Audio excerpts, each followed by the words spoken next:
Praise the lord. చేరి వచ్చిన మీకు అందరికీ ప్రవీణేశ్ కృష్ణాలను శుభాలు తెలియచేయుచున్నాను. ఈ దినము కొరకు ఏర్పాటు చేయబడిన లేఖన భాగము యోహాను సువార్త 4వ అధ్యాయము 6వ వచనం. అక్కడ యాకోబు బావి ఉండెను గనుక యేసు ప్రయాణము వలన అలసి ఉన్న రీతినే ఆ బావి యొద్ద కూర్చుండెను. అప్పటికి ఇంచుమించు 12 గంటలాయెను. Praise the lord. దేవునికి స్తోత్రం. హల్లెలూయా. మన ప్రభువును ప్రియ రక్షకుడును మన కొరకు ప్రాణం పెట్టి తిరిగి లేచి త్వరగా మేఘవాహనం మీద రాబోతున్నటువంటి యేసుక్రీస్తు నామములో మీ అందరికీ ప్రత్యేకమైన వందనాలు తెలియజేస్తున్నాను. Hallelujah. Good morning, have a nice day. ఈ కార్యక్రమాన్ని చూస్తున్నటువంటి లోకల్ ఛానల్ అయినప్పటికీ కూడా ఇదే సమయంలో స్ట్రీమింగ్ జరుగుతుంది కనుక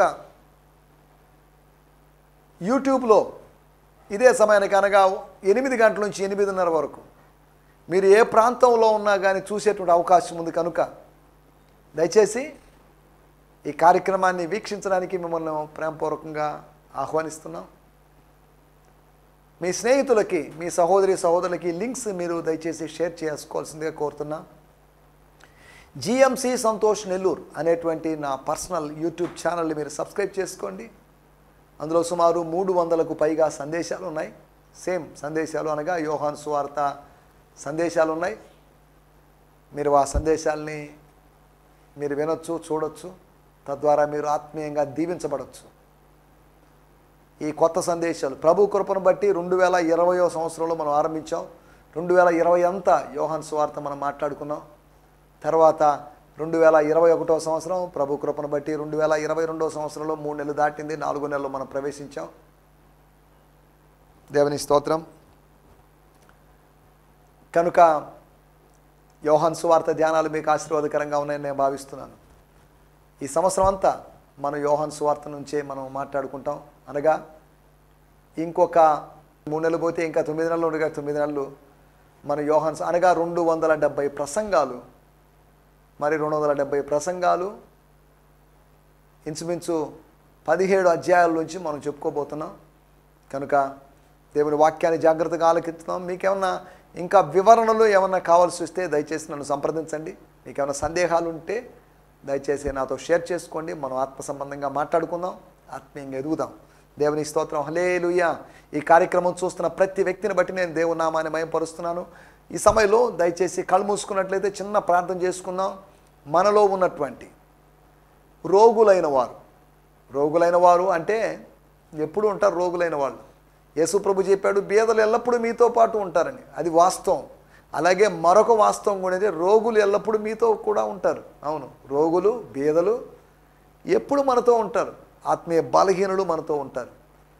వీళ్ళని రోగులను స్వస్థపరిచే విధంగా, దైవికమైన స్వస్థ అనుభవింపజేసేటట్లుగా, బేదలైన వాడిని ఆత్మ సంబంధమైన సంపన్నులుగా చేసే విధంగా, ఆత్మీయ బలహీనులైన వారిని ఆత్మీయ బలవంతులుగా చేసే విధంగా ఈ దినాల్లో మనం ప్రభు పని చేయాల్సిన అవసరం ఉంది. ఈ కార్యక్రమాన్ని ఎవరైనా దైవజనులు ఎవరైనా చూస్తున్నట్లయితే వారికి ప్రత్యేకమైన వందనాలు తెలియజేస్తున్నాను. దైవజనులు అమూల్యమైన వారు, అనగా విశ్వాసులు, దేవుని బిడ్డలు కూడా అమూల్యమైన వారే.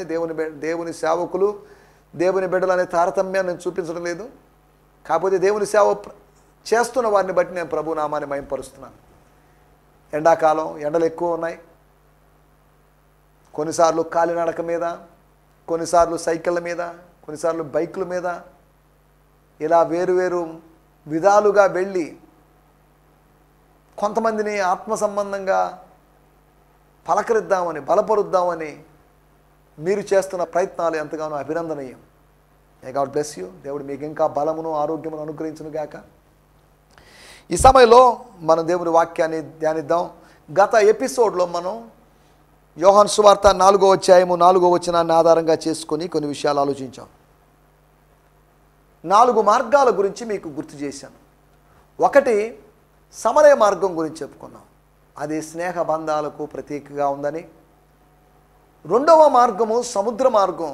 అది సూచక్రియలు చేయడానికి అన్నట్టుగా. సముద్రం మీద యేసు ప్రభు ఏదో సూచక్రియలు చేశాడని కాదు, చేయగలడు కూడా. సముద్రం మీద నడిచినవాడు, సముద్రమును చేల్చడానికి మోషేకు శక్తిని అనుగ్రహించినవాడు. సముద్ర మార్గమని యోహాను సువార్త 6వ అధ్యాయం 15వ వచనం ప్రకారము శిఖర మార్గమని, అనగా కొండ మార్గం అని, మౌంటైన్ వే అని. ఆ శిఖర మార్గ అనుభవం గురించి, అది తండ్రితో ఉన్నటువంటి సంబంధం, communion are communication with the father అని మనం చెప్పుకున్నాం. 4వదిగా సేవా మార్గం, అది సలీము మార్గం అని యోహాను సువార్త 3వ అధ్యాయం 23వ వచనము ఆధారంగా చేసుకొని, 9వ అధ్యాయం 1వ వచనంలో యేసు ప్రభు దేవాలయం విడిచిపెట్టి వెళ్ళాడు. ఎక్కడికి వెళ్ళాడు మరి తెలియదు, అక్కడ ప్రస్తావించబడలేదు. కానీ 10వ అధ్యాయం 40వ వచనం ఆధారంగా చేసుకుంటే, ఆయన యేసు ప్రభు ఎక్కడికి వచ్చాడు అని యోహాను చెప్పాడంటే, యోహాను మొదట ఎక్కడ బాప్తీసం ఇస్తున్నాడో అదే స్థలానికి వచ్చాడని. అలాగైతే యోహాను 3:23లో అది సలీము దగ్గరున్న ఐనోను అనేటువంటి ప్రదేశంలో అక్కడ నీళ్లు విస్తారంగా ఉన్నాయి కనుక అక్కడ యోహాను మినిస్ట్రీ చేశాడు అని మనం అర్థం చేసుకుంటున్నాం. నీళ్లు విస్తారంగా ఉన్నాయి అంటే చిలకరింపు బాప్తీసం ఇవ్వలేదు, నీళ్ళలో ముంచి బాప్తీసం ఇచ్చాడు అని కొంతమంది వివరిస్తున్నారు. సరే, ఏదేమైనప్పుడు దాంట్లో కూడా వెళ్ళలేదు, అది కూడా మంచి పాయింటే. కాబట్టి ఇమ్మర్షన్ బాప్టిజం అనగా ముంచడం ద్వారా బాప్తిజం ఇచ్చేటువంటి విధానం. మేము పాత రోజుల్లో చిన్నప్పుడు జీలకర్ర బాప్తిజం అనేవాళ్ళు. ఏంటి జీలకర్ర బాప్తిజం అనుకునేవాళ్ళు. తర్వాత అది చిలకరింపు బాప్తిజం అని, స్ప్రింక్లింగ్ బాప్టిజం అని, ఆ స్ప్రింక్లింగ్ విధానం ఎక్కడ ప్రస్తావించబడలేదని, ఉంది అలా కూడా చేయొచ్చు అని సమర్థించుకునేటువంటి విధానాలు కూడా లోకంలో ఉన్నాయి. వాటిలోకి మనం ఇప్పుడు వెళ్ళలేదు. ఏదేమైనప్పుడు మన టాపిక్ బాప్తిజం కాదు. గత ఎపిసోడ్లో మనం ఈ 4 విషయాలు ఆలోచించాం. ఈ సమయంలో మనం యోహాను సువార్త 4వ అధ్యాయము 6వ వచనాన్ని ధ్యానించుకుందాం. Gospel according to John 4th chapter verse 6. స్తోత్రం. అక్కడ యాకోబు బావి ఉండెను. అక్కడ యాకోబు బావి ఉండెను గనుక యేసు ప్రయాణము వలన అలసి ఉన్న రీతినే ఆ బావి యొద్ద కూర్చుండెను. అప్పటికి ఇంచుమించు 12 గంటలాయెను. దేవుని స్తోత్రం. నా ఇంగ్లీష్ బైబిల్లో అనగా ద వాయిస్ తర్జుమాలో 5, 6, 7, 8 అన్నీ కలిసి ఉన్నాయి. కానీ అయినప్పటికీ కొద్ది బాగా నేను చదువుతాను. India small Samaritan town known as సుకారు అని మన తెలుగులో రాయబడింది. Jesus and his entourage stopped to rest at a historical well that Jacob gave his son Joseph. It was about noon when Jesus found a spot to sit close to the well while the disciples ventured off to find provisions. From his vantage, he watched as a Samaritan woman approached to draw some water. Unexpectedly, he spoke to her. Stotram. ఆయన అలసి ఉన్న రీతిగా, స్తోత్రం. యేసు అలసిపోవడం ఏంటండి? యేసు అలసిపోతాడా? అలసిపోయాడు అని రాయబడింది ఇక్కడ. ఆయన నరావతారిగా ఉన్నప్పుడు అలసిపోయాడు. ఆయన అలయుడు, ఆయన సొమ్మసిల్లిపోయేవాడు కాదు అని యెషయా గ్రంథము 40వ అధ్యాయంలో రాయబడింది. మనుషుల్లాగా అలసిపోయి సొమ్మసిల్లిపోయేవాడు కాదు. ఆయన నిత్య శక్తి, తాత్కాలికమైన శక్తి కాదు, శాశ్వతమైన శక్తి ఆయన కలిగి ఉన్నాడు. ఆయన అదృశ్య లక్షణాల్లో ఒకటి నిత్య శక్తి, హిస్ ఎటర్నల్ పవర్. 6 దినాలు పనిచేసి, లేకపోతే 6 దినాలు సృష్టిని చేసి, లేకపోతే 5 దినాలు చేసి 6వ దినం మానవుని చేసి 7వ దినం విశ్రాంతి తీసుకుని 6 దినాలు కలుగును గాక అని పలికిన దానికే అలసిపోయేంత బలహీనుడు కాదు మన దేవుడు. 7వ రోజు విశ్రాంతి తీసుకున్నాడు, వాస్తవమే. కాబట్టి దాన్ని ఆధారంగా చేసుకుని విశ్రాంతి దినం ఆచరించాలని రకరకాల బోధలు చేసేవాళ్ళు ఉన్నారు. ఆయన అలసిన సందర్భం మనం అక్కడ చూస్తున్నాం. ఈ మాట యేసు అలసిపోయాడు అనే మాట చెప్పినప్పుడు మనం చదువుకున్నప్పుడు నా మనసులో ఒక పాట గుర్తొస్తుంది. భక్తుడు పాడతాడు, సర్వోన్నతుడా నీ సన్నిధిలో బలము పొందిన వారెవరైనా అలసిపోలేదన్నాడు. సర్వోన్నతుడా నీ సన్నిధిలో బలము పొందిన వారెవరైనా అలసిపోలేదు అనగా యేసు సర్వోన్నతుని సన్నిధిలో తనను పంపిన తండ్రి యొక్క సన్నిధిలో బలం పొందుకోలేదా? ఆ రోజు బలం పొందుకోలేదా? ఆయన అలసిపోయిన సందర్భం ఒకటే కదా ప్రస్తావించబడింది. కాబట్టి ప్రార్థన లేకపోవడం వల్ల ఆయన బలహీనపడ్డాడేమో అని వ్యాఖ్యానం అంత సమంజసమైంది కాదు. ఆయన నిత్యశక్తి కలిగి ఉన్నాడు. త్రిత్వంలో ఇతరులతో, త్రిత్వంలో ఇద్దరితో ఆయన నిత్య సంబంధం కలిగి ఉన్నాడు. నిత్య శక్తి మాత్రమే కాదు, నిత్య సంబంధం కలిగి ఉన్నాడు ఆయన. నిత్య సంబంధం కలిగి ఉన్నాడు అంటే దాని అర్థం ఆయన నిత్య సామీప్యాన్ని కలిగి ఉన్నాడు. నిత్యము సమీపంలో ఉన్నారు వాళ్ళు, క్లోజ్గా ఉన్నారు వాళ్ళు. భూలోకంలోకి వచ్చారు కాబట్టి తండ్రి మరియు పరిశుద్ధాత్ముడు ఆయనకు దూరంగా ఉన్నారని, సెపరేషన్లో ఉన్నారని మనం వ్యాఖ్యానించడానికి వీల్లేదు. అదంతా సమంజసమైన వ్యాఖ్యానం కాదు. దేవుని స్తోత్రం, హల్లెలూయా. వాళ్ళు ముగ్గురు ఇన్సెపరబుల్, వాళ్ళు విభజించబడలేని వాళ్ళు, అవిభాజ్యమైనటువంటి వాళ్ళు. కానీ వాళ్ళు ఒక ఆయన ఉన్నాడంటే మిగతా ఇద్దరు కూడా ఉండగలరు. వాళ్ళంతా అన్ని చోట్ల విస్తరించగలిగిన వాళ్ళు, అన్ని చోట్ల వ్యాపించగలిగిన వాళ్ళు. అన్నిటిలో కానీ కాదు, అన్ని చోట్ల. జాగ్రత్తగా ఆలోచిద్దాం. యోహాను సువార్త 4వ అధ్యాయంలో యేసు ప్రభు అలసి ఉన్న రీతిగా టైర్డ్ అయిపోయాడు. మన టైటిల్ అలసిన వేళలో. అలసిన వేళలో ఏం కావాలి మనకు? అలసిపోయినప్పుడు ఏం కావాలి? 3 విధాలైన అలసటలు మీకు జ్ఞాపకం చేసి ఆ అలసట సందర్భాల్లో ఏం కావాలి. ఒకవేళ ఉదయం నుంచి సాయంత్రం దాకా పని చేసాం, అలసిపోయాం, అప్పుడు ఏం కావాలో మనకు తెలుసు. భౌతికమైన అలసట మాత్రమే కాదు. అనగా యేసు ప్రభు మానసికంగాను ఆత్మీయంగా కూడా అలసిపోయాడా? నో, అది కూడా అలా అనడం కూడా కరెక్ట్ కాదు. ఆయన నరావతారిగా ఉన్నప్పటికీ కూడా ఆయనకు నిత్యశక్తి ఉంది. సముద్రం మీద నడిచిన వాడు, సాహసించి సమరయ్యకు వెళ్ళాలని తీర్మానం తీసుకున్నవాడు, సమరయ్య వచ్చాడు కాబట్టి అలసిపోయాడని వ్యాఖ్యానం కూడా కరెక్ట్ కాదు. ఆయన ఎక్కడికి పోయినా అలసిపోయేవాడు కాదు. మనం అలసిపోతాం, చిన్న పనికి అలసిపోతాం, ఒకవేళ పెద్ద పనికి అలసిపోతాం. మనం అలసిపోయే తత్వం మంది. లోకపరంగా షాపింగ్లు చేస్తున్నప్పుడు, లేకపోతే అక్కడికి ఇక్కడికి తిరుగుతున్నప్పుడు, పెళ్ళిళ్ళకి పేరంటాలకి వెళుతున్నప్పుడు అలసిపోం మనం. కానీ గుడికి వస్తే, దేవుని మందిరానికి కొద్ది దూరం నడిచి వస్తే, సెంటర్ నుంచి చర్చ్ దాకా నడుచుకుంటూ వచ్చిందానికి అలసిపోతాం మనం. అనగా ఆత్మ సంబంధమైన విషయాల కొరకు మనం ఏదైనా ప్రయత్నం చేస్తుంటే సాతానుడు అలాగే కొడుతున్నాడు. శరీరం ఒకటి తీసుకొని వయసు పెరుగుతుంది కదండి, అలసిపోయి ఇప్పట్లో ఇంత ముందులాగా నడవలేను కదా, ఆటో పంపించండి, ఇంటి దాకా పంపించండి అని ఇలా రకరకాలుగా మాటలు మాట్లాడే వాళ్ళు ఉన్నారు. గుర్తుపెట్టుకోండి, మనం అలసిపోతాం. మన శరీరము శాశ్వతమైన శరీరం కాదు, ఇది తాత్కాలికమైన శరీరం, ఇది బలహీనమైన శరీరం, ఇది మట్టి శరీరం, అలసిపోతుంది. యేసు ప్రభు తాను అలసి ఉన్న రీతిగా ఏం చేశాడు అక్కడ? ఇట్ వాస్ అబౌట్ నూన్, మధ్యాహ్న సమయం. కాస్త ఎండ కూడా హాట్గా ఉంటుంది ఆ ఎడారి ప్రాంతం కాబట్టి. When Jesus found a spot, ఆయన ఒక స్థలాన్ని కనుగొన్నాడు, వెదికాడు. To sit close to the well, బావికి దగ్గరగా కూర్చున్నాడు. బావిలో నీటి వలన ఏర్పడిన చల్లదనాన్ని అనుభవిస్తూ, వేడిలో చల్లదనాన్ని అనుభవిస్తూ, ఎడారి మధ్యలో ఆ బావి ఓయాసిస్ లాంటిది. అక్కడ నీటి ఓటలు, నీటి ఓటలు కూడా.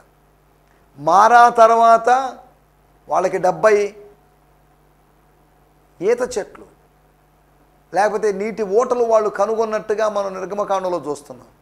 యేసు ప్రభువు నీటి ఓటను కనుగొన్నాడు, కానీ ఈత చెట్లు అక్కడ కనుగొనలేకపోయాడు.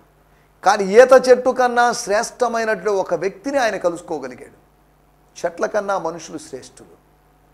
చెట్లు శ్రేష్టమైనవే, కానీ అన్నిటికన్నా, చెట్ల కన్నా, జంతువుల కన్నా మానవుడే శ్రేష్ఠుడు. ఎందుకంటే దేవుని పోలిక, దేవుని స్వరూపం చొప్పున సృజించబడిన వాడు కనుక. ఈ రోజుల్లో అక్కడెక్కడికి వెళ్తే కొన్ని జంతువుల్ని ప్రేమించే వాళ్ళు ఉన్నారు, కుక్కల్ని, పిల్లుల్ని, లేదా కొన్ని పక్షుల్ని పెంచుకుంటూ. మనిషి కన్నా పక్షులకో, పశువులకో, వీటికో ప్రాధాన్యత ఇస్తున్నారు. నీ సాటి మానవుణ్ణి, నీ తోటి మానవుణ్ణి నువ్వు ప్రేమించాల్సిన అవసరం ఉంది. జంతువులు ప్రేమించొద్దని కాదు, జంతువుల పట్ల ప్రేమ చూపించొద్దని కాదు. వాటి పట్ల ప్రేమగా ఉంటూ మనుషుల పట్ల కఠినంగా వ్యవహరిస్తున్నారు.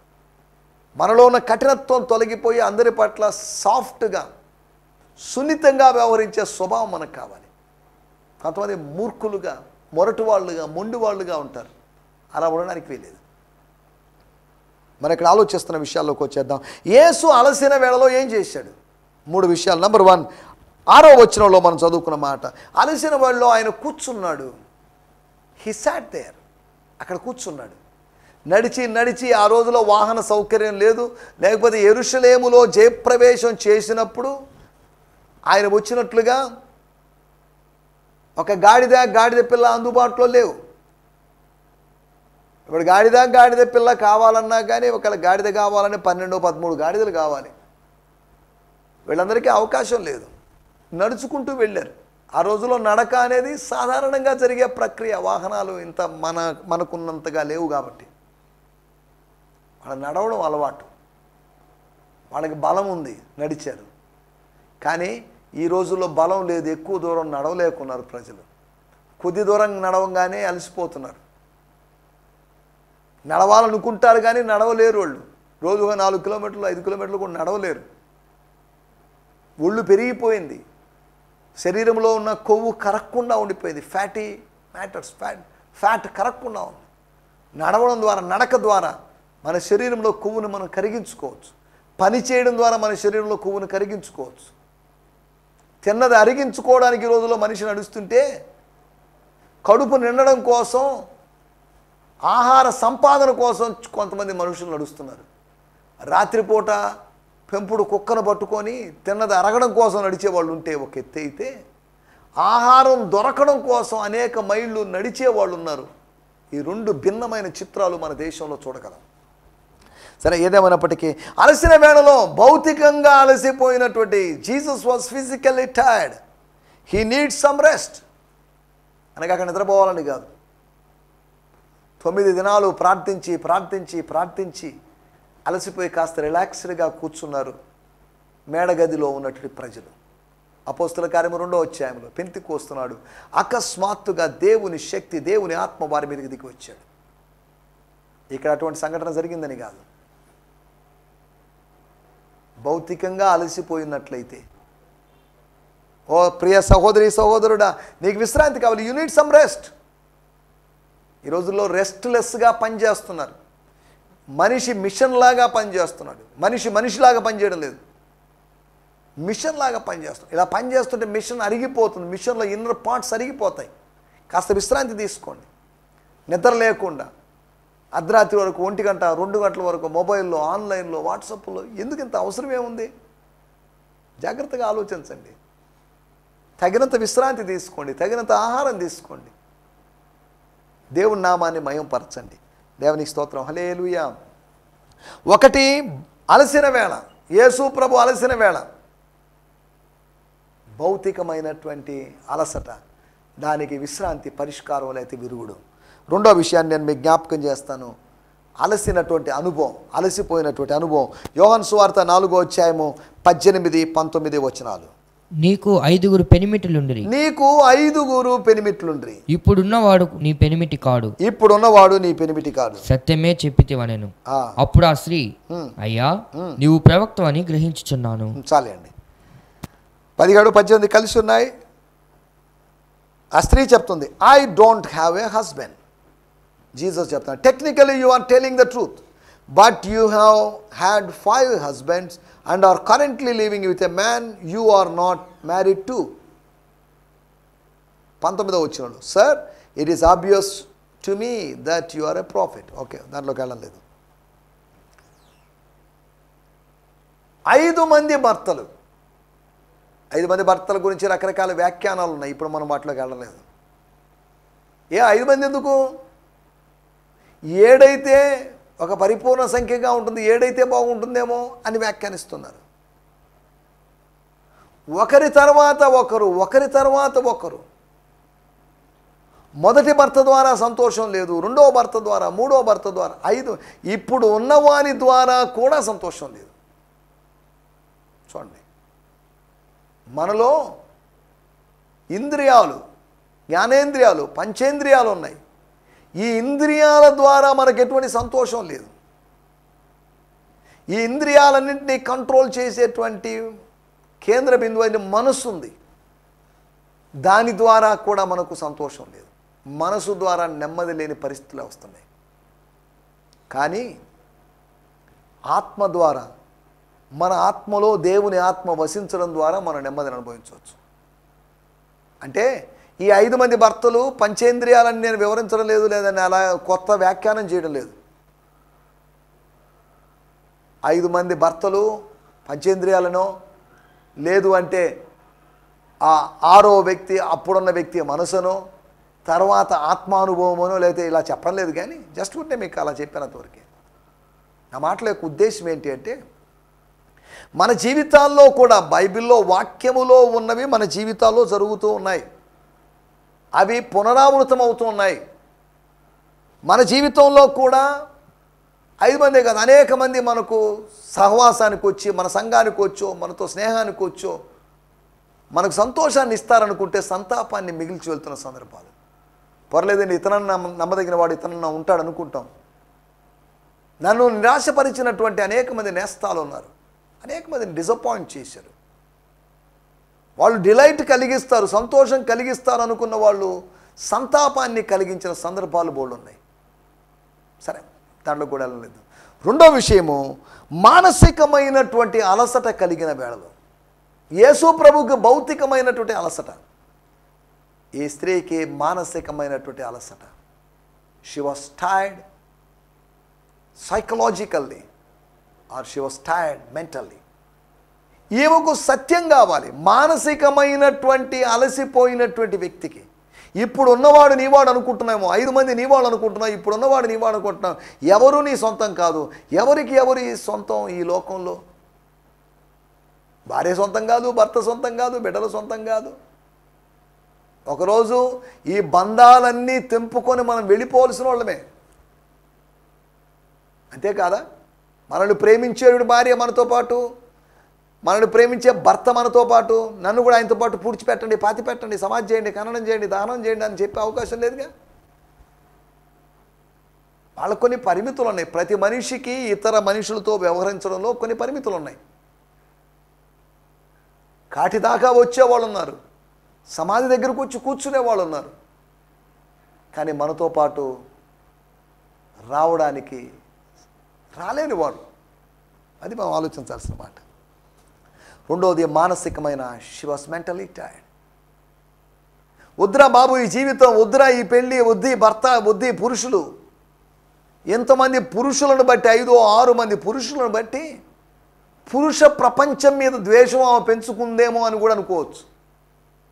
కాదా? పురుషులతో కలిగిన చేదు అనుభవాలను బట్టి, ఒకవైపు యూదులతో కలిగిన చేదు అనుభవాన్ని బట్టి, యూదులంటే ఒక ఏహ్య భావం, అసహ్య భావం ఏర్పడవచ్చు. ఇప్పుడు యూదులను బట్టి, పురుషులను బట్టి తన చుట్టూ ఉన్న ప్రపంచాన్ని అసహించుకునే పరిస్థితి. కానీ ఒంటరిగా బతకాల్సిన పరిస్థితి తనకు ఏర్పడింది. సరే, ఏదేమైనప్పటికీ మూడో విషయాన్ని నేను మీకు జ్ఞాపకం చేస్తాను. ఒకటి, భౌతికంగా అలసిపోయిన యేసుకు విశ్రాంతి యొక్క అవసరం ఉంది. రెస్ట్లెస్ మినిస్ట్రీ చేస్తున్న యేసుకు విశ్రాంతి. బావి దగ్గర కూర్చున్నాడు, జస్ట్ ఒక బ్రేక్ తీసుకున్నాడు. ఒక బ్రేక్ త్రూ, అది ఒక చిన్న స్టాప్ తీసుకున్నాడు, కాస్త విరామం తీసుకున్నాడు, కాస్త మజిలీ దగ్గర ఆయన ఆగాడు. రెండో విషయం, మానసికంగా అలసిపోయింటే నీకు సత్యం కావాలి. ఇప్పుడున్నవాడు నీవాడు కాదు, నీవాడు అనుకుంటున్నావు, నీవాడు కాదు. దేవుని స్తోత్రం, హల్లెలూయా. మూడో విషయాన్ని నేను మీకు జ్ఞాపకం చేస్తాను. యోహాను సువార్త 4వ అధ్యాయము 22వ వచనం. మీరు మీకు తెలియని దానిని ఆరాధించువారు, మేము మాకు తెలిసిన దానిని ఆరాధించువారము. రక్షణ యూదులలో నుండి కలుగుచున్నది. You worship that what you don't know, while we worship what we do know. For God's salvation is coming through the Jews. The Father is Spirit and He is seeking followers whose worship. Okay, దానికి ముందుగా oh man I tell you అంతా 21 నుంచి 24 దాకా కలిసి ఉంది ఈ బైబిల్లో, ఈ తర్జుమాలో. సరే, మనకు కావలసిన పాయింట్ ఏంటంటే, ఆత్మీయంగా అలసిపోయింది ఇవ. ఆత్మీయ ప్రపంచంలో జూయిష్ థియాలజీకి, యూదా దేవశాస్త్రానికి సమరయ దేవశాస్త్రానికి సారూప్యాలు ఉన్నాయి, అదే సమయంలో తేడాలు కూడా ఉన్నాయి.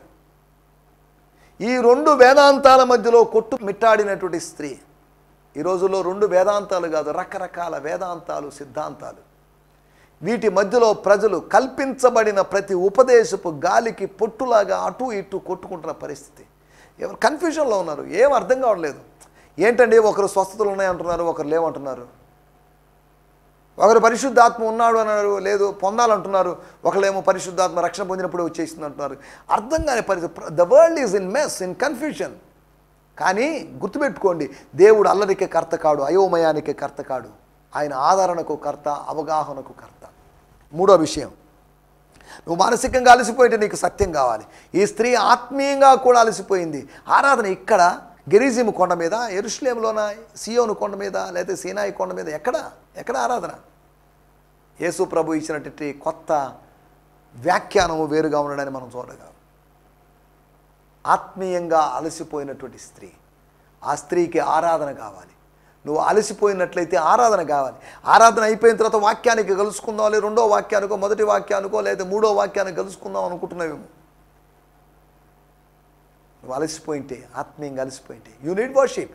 If you are tired spiritually, you need to worship the lord.